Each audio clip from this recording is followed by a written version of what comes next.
Good morning, everyone. Thank you for joining us today. We hope you and your families are doing well as we enter the warmer months here. With the recent volatility going on, we felt it was a good time to touch base on what's been happening. Please keep in mind that anything discussed on the video is not financial, legal, or tax advice.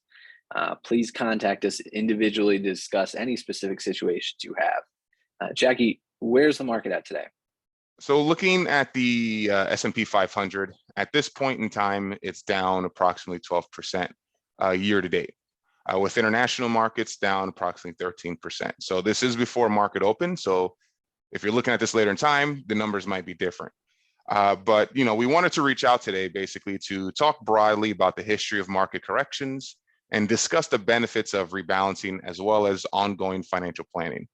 We'll keep it brief, but we're always available to have a more in-depth conversation with each of you individually around your specific questions, investments, and planning. You can schedule time with us through the link below or just give us a call. Perfect. Historically speaking, there's been a 10% drawdown on average every other year. May not feel like it, but this is a very normal feature of the market that we're experiencing right now. Some may call this volatility the price of admission, right? It's the cost for participating in the long-term growth that we've experienced over the past several decades. So as we discuss the current market environment, we can look to other geopolitical sell-offs that have happened in the past. So with tensions such as what we're seeing in Russia and Ukraine, we often ask whether a link exists between current events and financial markets performance. So Jackie's pulled up some of our partner research here. So when we examine previous geopolitical events from the past 60 years, while the stock market has generally reacted negatively to the initial news, these sell-offs have typically been short-lived, and returns over the following 12-month period are largely in line with long-term average returns. Exactly. In 21 separate sell-offs from 1960 to 2014, we've seen positive market returns on average 6 and 12 months after the initial event. It doesn't mean it will happen the exact same way, but the markets have proven themselves to be resilient over long-term time periods. As far as the U.S. economy, the labor market continues to show strength. Direct trade with Russia is limited. We do expect commodity prices to be higher for longer than we'd like, so be prepared to pay more at the pump for the foreseeable future.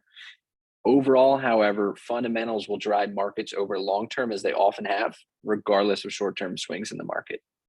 At this point, Jack is going to talk about what we've been doing proactively from an investment standpoint. Yep, and the only certainty when investing in today is that there will be uncertainty, right? Whether it's 2008, 2018, 2020, or today, the landscape is always changing and evolving. When we initially invest, our position is static. Over time, those positions, ebb and flow with market movements, and that changes the weights in your portfolio. As you know, we work to, mitigate this risk by sticking to a rules-based rebalancing strategy. Yes, we capitalize on the market movement by proactively rebalancing investments. So as a refresher, rebalancing investments back to your target allocation generally will lead to either the selling of stocks to take profits in a rising market, or using bond sales to buy into stocks, as you may have seen in our emails. The goal of this approach is to reduce long-term fluctuations of your investments across the board. At its core, rebalancing enables us to buy low, sell high over the long term. And we're approaching the 2-year anniversary of COVID stock market crash back in 2020. And even though we all lived through this together, it's already so hard to imagine the extreme volatility we experience daily. The market would rally 9% one day, only to sell off 11% the next. And some of the families that we work with may recall the frequency of our rebalancing at that time. We were essentially buying and buying on the way down.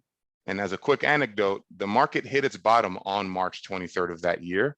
Our team rebalanced our clients' portfolios on March 25th, before the unexpected speedy recovery 6 months later.